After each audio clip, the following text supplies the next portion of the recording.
2 साल बाद नौकरी छोड़कर फिर विलायत गया और बैरिस्टर तथा डीएससी की उपाधियां हासिल की। औरों की तरह ही मेरा निजी विवाद होता तो वह मिटाकर मैं गांधी के शरण में जा सकता था कि मैं गांधी से अपने लिए कुछ भी मांगना नहीं चाहता। गांधी से मैं जो मांग रहा हूं वह आप लोगों की तरफ से और जो न्याय है वही मांग रहा हूं। गांधी के साथ मेरा यह झगड़ा अपने पूरे समाज की ओर से है और समाज के उज्जवल भविष्य के लिए है। आजकल तो सब लोग स्वराज की मांग कर रहे हैं, लेकिन सोचिए स्वराज किसका है? हिंदुओं का स्वराज कहे तो शुद्ध पेशवाई, पेशवाई भी स्वराज ही था ना। गले में मिट्टी का मटका बांधा गया, पीछे झाड़ू लटकाई गई। दोबारा ऐसी स्थितियां पैदा न हो इसलिए मैं संघर्ष कर रहा हूं। स्वराज से मेरा बिल्कुल विरोध नहीं है, लेकिन उस स्वराज में हमारे लोगों को भी हिस्सा चाहिए। मैंने अलग चुनाव क्षेत्र हासिल किया, लेकिन इससे गांधी के पेट में दर्द होने लगा और हमारे हक हमसे छीन लिए। मराठा, मुसलमान, ईसाई, एंग्लो इंडियन को नौकरियां दी जाती हैं, उसमें गांधी को कोई आपत्ति नहीं। लेकिन देखा यही गया है कि अस्पृश्यों को नौकरियां दी गई तो उन्हें कष्ट होने लगता है। जय भीम, मैं रविंद्र बोल रहा हूं। आज हम बाबा साहब का एक भाषण सतारा में उन्होंने 15 जनवरी 1946 को दिया था, उसका आपके साथ साझा करेंगे। बाबा साहब कहते हैं, आज मैं यहां दिल्ली से करीब 1000 मील की यात्रा करके पहुंचा हूं। यह मौका उतना ही महत्वपूर्ण है। चारों ओर अलग अलग पार्टियों की चुनावी गहमागहमी शुरू है, लेकिन मेरे और गांधी के बीच के झगड़े की बात भारत के अखबारों में बार बार उछाली जा रही है। यह झगड़ा पिछले 25 वर्षों से यानी सन 1920 से चल रहा है। आप लोग सोचेंगे कि यह झगड़ा किस बात के लिए है। गांधी का तिलक के साथ झगड़ा था, गांधी का गोखले के साथ झगड़ा था, गांधी का सर चिमनलाल सीतलवाड़ के साथ झगड़ा था। अब बाकी झगड़े खत्म हो गए हैं, लेकिन मेरा और गांधी का झगड़ा आज भी जारी है। मैं एक दलित परिवार में जन्मा हूं। बड़ी मेहनत और लगन के साथ मैंने पढ़ाई की है। आगे बड़ौदा सरकार की मदद से विलायत जाकर उपाधियां प्राप्त की, फिर नौकरी की। 2 साल बाद नौकरी छोड़कर फिर विलायत गया और बैरिस्टर तथा डीएससी की उपाधियां हासिल की। तब से समाजकार और व्यवसाय दोनों मैं ईमानदारी से करता आया हूं। बैरिस्टर की पढ़ाई जब मैंने शुरू की थी तब हाई कोर्ट के सभी वकील ब्राह्मण और सभी सॉलिसिटर जनरल गुजराती थे। उसी वक्त गांधी के पास जाकर मैं अपने लिए कुछ मांग सकता था। सम्मान, कैसेट, रुपया, पैसा भी पा सकता था।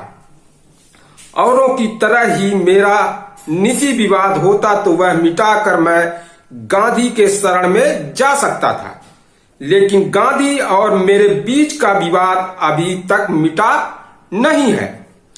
इसकी वजह यह है कि मैं गांधी से अपने लिए कुछ भी मांगना नहीं चाहता। मैं अपनी बुद्धि, अपने पुरुषार्थ तथा अपने बल के सहारे जीवन बिता रहा हूं। गांधी से मैं जो मांग रहा हूं वह आप लोगों की तरफ से और जो न्याय है वही मांग रहा हूं। गांधी के साथ मेरा यह झगड़ा अपने पूरे समाज की ओर से है और समाज के उज्जवल भविष्य के लिए है।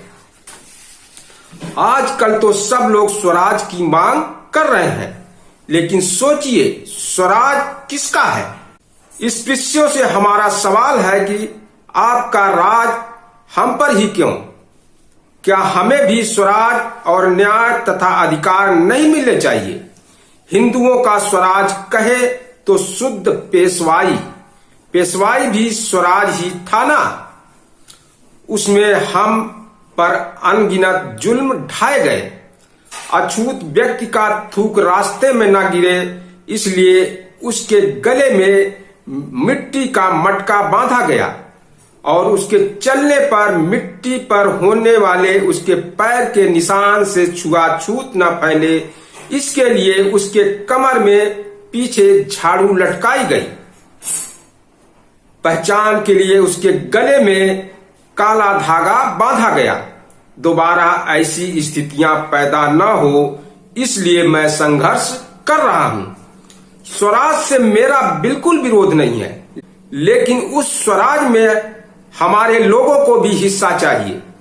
अधिकारों की जगहों, मौकों की जगहों पर हमारे लोगों का भी हक होना चाहिए। राउंड टेबल कॉन्फ्रेंस में अलग चुनाव क्षेत्र के लिए मैं लड़ा। मेरा आग्रह था कि स्पृश्यों द्वारा चुने गए प्रतिनिधि हमें नहीं चाहिए। आखिर मेरी जीत हुई। मैंने अलग चुनाव क्षेत्र हासिल किया, लेकिन इससे गांधी के पेट में दर्द होने लगा। अस्पृश्यों को स्वाभिमान के जो हक मिले, उन्होंने यरवदा जेल में आमरण अनशन किया और हमारे हक हमसे छीन लिए। इस कारण हमें बहुत कम हक मिले। हमारे किले की दीवार को उन्होंने दरकाया है। अब उस दरार को हमें संगठन का चूना मिट्टी भर कर भी जोड़ना होगा।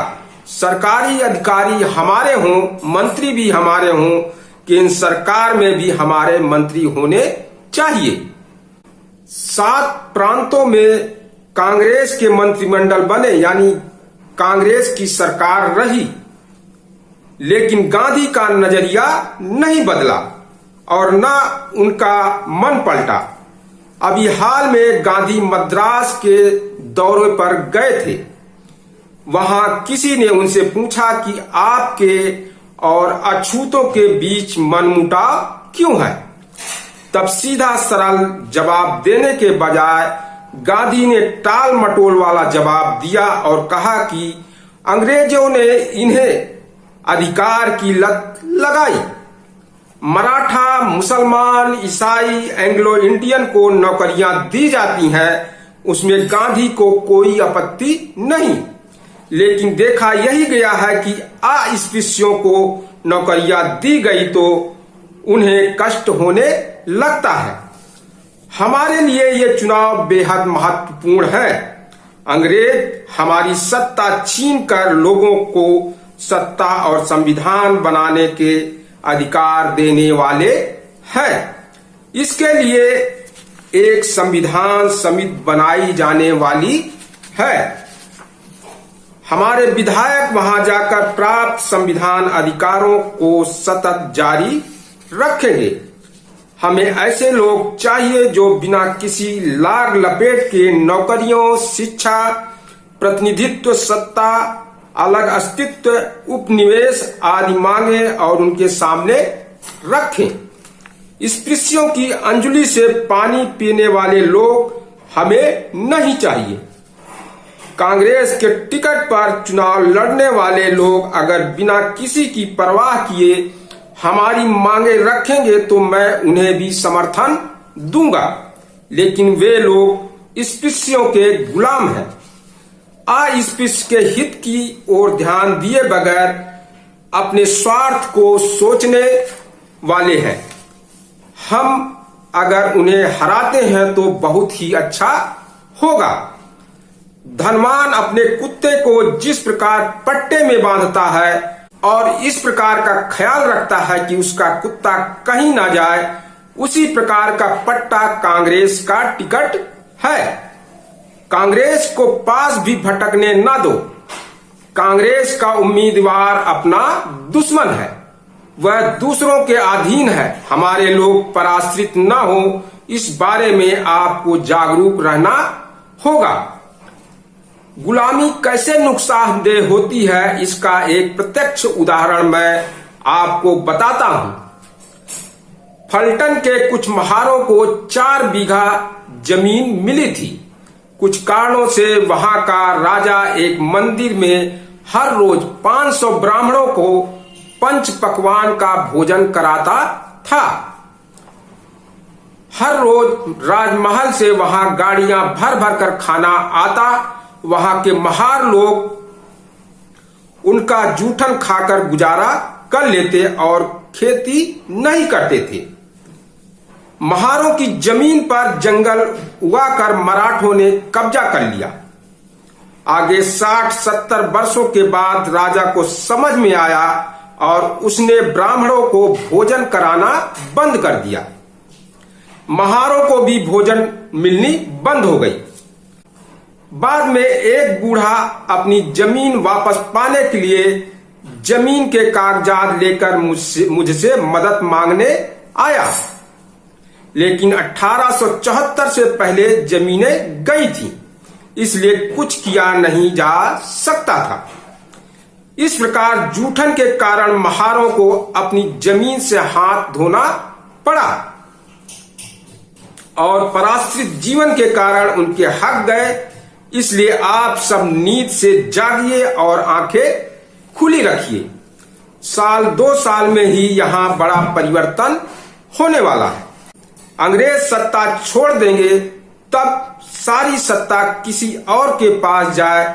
इससे पहले हमें अपना हिस्सा भी चाहिए। इसी कारण आने वाले चुनाव एक निर्णायक संग्राम की तरह है, कौरव पांडवों की संग्राम की तरह है। हमारे ब्राह्मणेतर साथी यानी कांग्रेस से अलग कुछ जो ज्योतिबा फुले द्वारा संगठन बनाया गया था, उसको कुछ लोग चला रहे थे, गैर ब्राह्मण लोग, उसी के बारे में बात कर रहे हैं कि हमारे ब्राह्मणेतर साथी अब कांग्रेस की ओर झुक रहे हैं। अब कांग्रेस और हमारी फेडरेशन के बीच झगड़ा है। हमने तय किया है कि अगर हम एकजुट हुए तो निश्चित रूप से जीत हमारी होगी।